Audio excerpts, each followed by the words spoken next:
Lieutenant Hiroo Onoda, an officer in the Imperial Japanese Army, was sent in 1944 to garrison a small Philippine island during the final stages of the Second World War.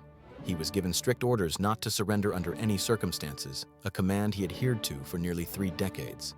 However, it was only in 1974, after Japanese explorer Norio Suzuki located him and persuaded him that he could lay down his arms if his former commanding officer personally relieved him of his duties, that Onoda finally emerged from hiding.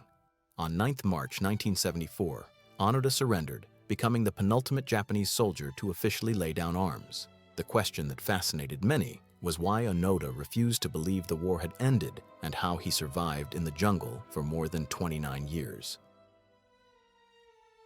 Hiroo Onoda was born on the 19th of March 1922 in Kainan, Wakayama, in central Japan. At the age of 18 in 1940, he enlisted in the Imperial Japanese Army and was quickly identified for special intelligence training. He was sent to the Futamata branch of the Nakano Military School in Tokyo, a prestigious facility devoted to producing elite commandos. Here, Onoda received intense training in guerrilla warfare, martial arts, covert operations, and propaganda. He was also schooled in history and philosophy, though the overarching focus of his training was indoctrination in loyalty and obedience. Remarkably, this training diverged from the official battlefield code, the Senjin-kun, which forbade soldiers from being captured and encouraged them to die in combat or through ritual suicide if defeat seemed imminent. By December 1944, now holding the rank of lieutenant, Onoda was deployed to Lubang, a tiny island in the Philippines located about 93 miles southwest of Manila. His mission was clear yet ambitious: destroy the island's airfield and harbor pier and eliminate any enemy aircraft or personnel that attempted to land, all to obstruct an anticipated Allied invasion scheduled for early 1945. However, within weeks, Onoda's mission faced immediate complications. His superior officers, upon his arrival, argued that the harbor and airstrip were needed to evacuate their own men, redirecting Onoda to assist in preparations for the evacuation instead. Failing to complete his original mission weighed heavily on him. On February 28, 1945, an American assault captured the northern part of the island, effectively defeating most Japanese defenses. By that point, most Japanese soldiers had either been killed, captured, or fled. Major Yoshimi Taniguchi, Onoda's commanding officer, instructed Onoda and his 3 remaining men to continue resisting and never surrender. They were also strictly forbidden from taking their own lives. Japan officially surrendered on the 15th of August 1945, with the formal signing taking place on the 2nd of September. Leaflets were dropped over Lubang announcing the surrender, but when other Japanese holdouts showed Onoda one such leaflet in October, he dismissed it as enemy propaganda. Another leaflet, this time carrying General Tomoyuki Yamashita's explicit order to surrender, was also rejected by Onoda.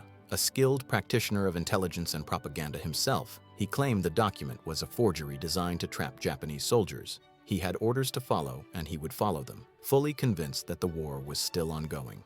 Onoda and his remaining men waged a guerrilla campaign in Lubang, targeting civilians, police forces, and search parties sent to capture them. They believed all such forces to be coerced Japanese soldiers rather than locals or Allied troops. Survival required them to adapt to the harsh jungle. Their diet consisted of banana skins, coconuts, and stolen rice. Any attempt by locals to withhold food was interpreted as an enemy tactic to starve them. Even during the Korean War, Onoda observed jets flying overhead but assumed them to be part of a Japanese counteroffensive, dismissing all news dropped on the island as Yankee propaganda. His comrades, however, began to doubt the endless continuation of the war. In 1949, Yuichi Akatsu left the group, surrendering 6 months later to Filipino forces. Letters and family photos were dropped into the jungle in 1952 to convince Onoda that the war had ended. Yet he once again dismissed them as fakes. The jungle continued to exact its toll. In 1953, Onoda's companion Shoichi Shimada was shot in the leg by police during a raid. A year later, Shimada was killed outright by another search party. This left Onoda with only one companion, Kinshichi Kazuka. The 2 men lived in caves, gathering intelligence on local facilities and occasionally clashing with villagers. Over the years, they mistakenly killed 30 civilians, believing them to be enemy combatants while evading police ambushes. Tales of a mythical soldier haunted the island, instilling both fear and hatred toward Onoda. In his memoir, No Surrender, My 30-Year War, Onoda reflected that by 1959, he and Kazuka had become so entrenched in their beliefs that they could no longer process information contradicting their worldview. Onoda's steadfastness was rooted in heavy indoctrination.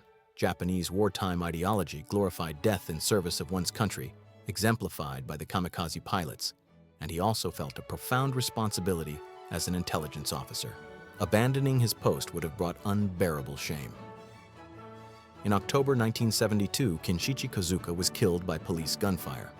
Onoda, now alone, remained in hiding for another 18 months. He may have comforted himself by claiming ignorance of the war's end, rather than facing the reality that his actions had resulted in the deaths of his comrades and numerous civilians. The Japanese government had declared the soldiers dead in 1959. News of Kozuka's death, however, suggested Onoda might still be alive, and by 1974, his story captured national attention. Norio Suzuki, an adventurous student bored with everyday life in Japan, set out to find him. Astonishingly, Suzuki located Onoda within 4 days. While the two men formed a friendship, Onoda refused to surrender without official orders.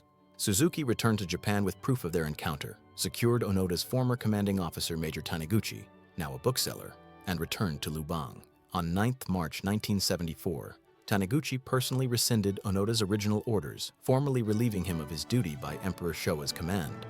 Overwhelmed, Onoda wept as he surrendered, handing over a sword, rifle, 500 rounds of ammunition, several grenades, and a dagger given to him by his mother to use if captured. Returning to Japan at age 52, Onoda was celebrated as a hero by 8,000 people. NHK filmed his arrival, noting that he still wore his old imperial uniform. He presented his sword to Filipino President Ferdinand Marcos, who granted him a formal pardon. His family, who had believed him dead for decades, were reunited with him for the first time since his deployment at age 22. In the context of Japan's post-war economic struggles and shifting cultural values, Onoda's story became a symbol of loyalty, courage, and perseverance. Conservatives embraced him as a living reminder of traditional virtues, while media coverage allowed Onoda to profit far beyond his veteran's pension. He wrote a best-selling memoir in 1974, though some war veterans and his ghostwriter Ikeda Shin later questioned its accuracy. Adjusting to modern Japan proved difficult. Disenchanted by perceived moral decline and diminishing reverence for the emperor, Onoda followed his elder brother to a Japanese colony in São Paulo, Brazil in April 1975. He ran a cattle ranch, married a Japanese woman in 1976, and split his time between Brazil and Japan. After reading about a Japanese teenager who had murdered his parents in 1980, Onoda established Onoda Shizenjuku in 1984, a series of camps designed to teach survival and camping skills to young Japanese. Hiroo Onoda passed away on the 16th of January 2014 at the age of 91, succumbing to pneumonia complications, leaving behind a story of remarkable endurance, unwavering loyalty, and the extraordinary consequences of duty taken to its extreme.